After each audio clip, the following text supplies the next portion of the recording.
This is No 10 Shop I channel. Please help us reach 10,000 subscribers. Please make sure that you subscribe and help us to reach 10,000 subscribers. Thank you.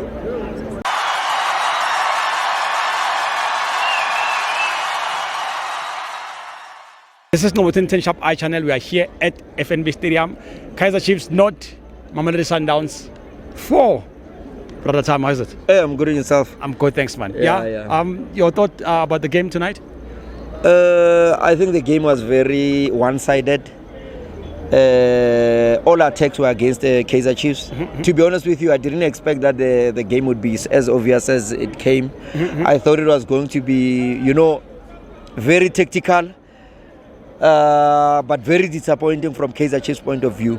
They didn't show any form of fighting spirit. Yeah. They were tactically obvious. They played the same way. They just want. No one had that thing of holding the ball. Yeah. They didn't have those kind of like what you would call a holding midfielder who would dictate play, who would start play from the back, who'd want to make the whole team play. You didn't have that particular player or that would want to stand out. I mean, you had your likes. I mean, it was only Serginho. Serginho was good, but going forward, remember the player that I'm talking about a player that would make the whole team play. It means he must collect play from the back, from the wing backs, you understand, going forward, linking with everyone.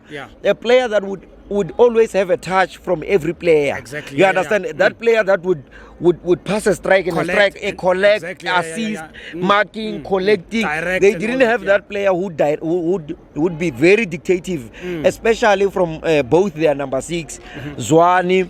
For me, he was a bit stagnant. He didn't move as much as I would want him to move. Blom, he didn't give that thing. This game needed more of a character more than anything. A player that would look at the crowd and not be afraid to look at the crowd. It's like they didn't have that player who look at the crowd with brave. Like they were heads down. Exactly, yeah.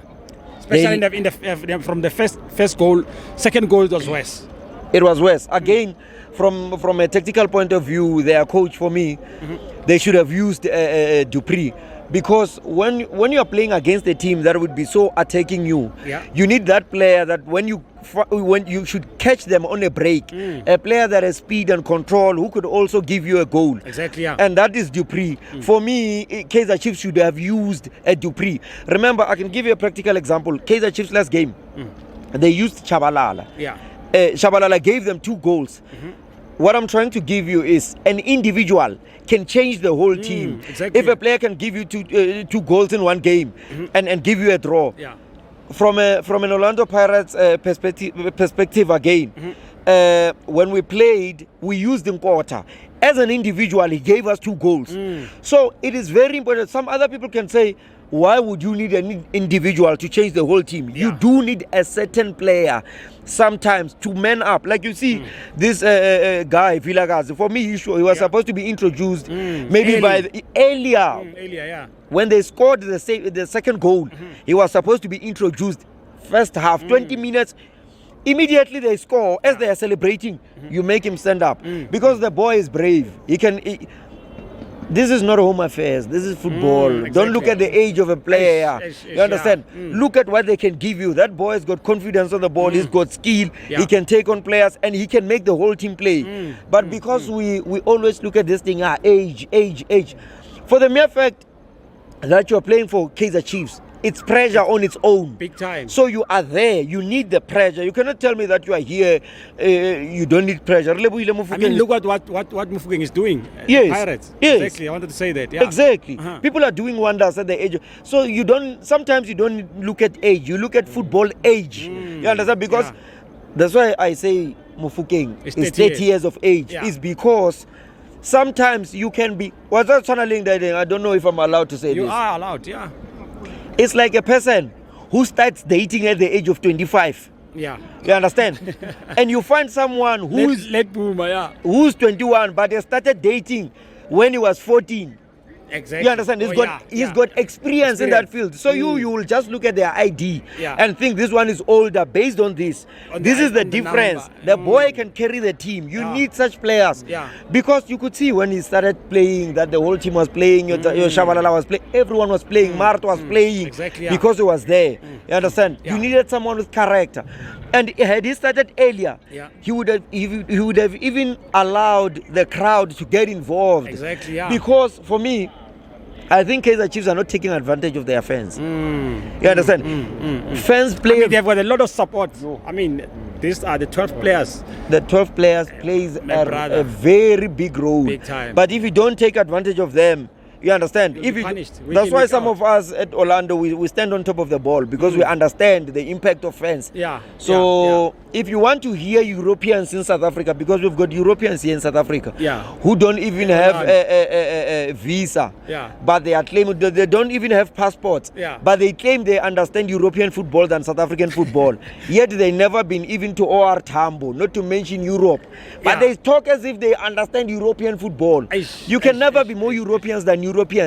This team was built by South African players who play South African football in their own way. I'm not saying that we shouldn't upgrade or into playing European football, but I'm just saying you need to play your own football first so that you can start playing your European football. You cannot lay foundation, exactly. So this is what killed them. No, thank you so much, my brother. And the behavior of supporters, who to blame here? Supporters, you blame the referee, you blame who do you blame? Because of Mina from my side, maybe I think the security was very poor. I don't know the law of those when the supporters are storming into the field. What does the law say? Does it say take him back to the stands or arrest him? What's happening? Because I've seen a lot of loopholes here. Supporters, were storming inside the field. Some they wanted to beat the referee, some they wanted to beat Ntware, some they wanted to beat other players. And when the police came there, the security came there, they took those fans, they took them back to the stands. Those same fans, they threw the bottles inside the thing. It was very bad. To be honest, sometimes in such games, you need to use your own discretion more than the law. That's why I always said, when you're a referee, you need to study the game. Even beyond the laws of you being a referee, you need to study the magnitude of the game and ref it according to its magnitude. Because there are things that they won't teach you at school. You understand? But you need to use your own discretion to understand that this is a big game. I need to manage. Sometimes turn a blind eye to certain things. You understand? But because let the game flow. And to be honest, Kaizer Chiefs supporters, for me, they didn't behave badly. If it was my Orlando Pirates, of which also they are not bad, no, they didn't behave any. It was not a bad behavior here because they felt hard done. You understand? For me, it was just certain individuals who just when you're crying for help and you don't get the help. I'm not saying I'm condoning the behavior. Yes, but they felt that, considering also the last game that was played here, it was like it had that element of a referee. Exactly. So it was like a continuation of the previous game. So they didn't want to wait for Monday. You understand? That's what happened. No, thank you so much, my brother. Good analysis as always. Thank you.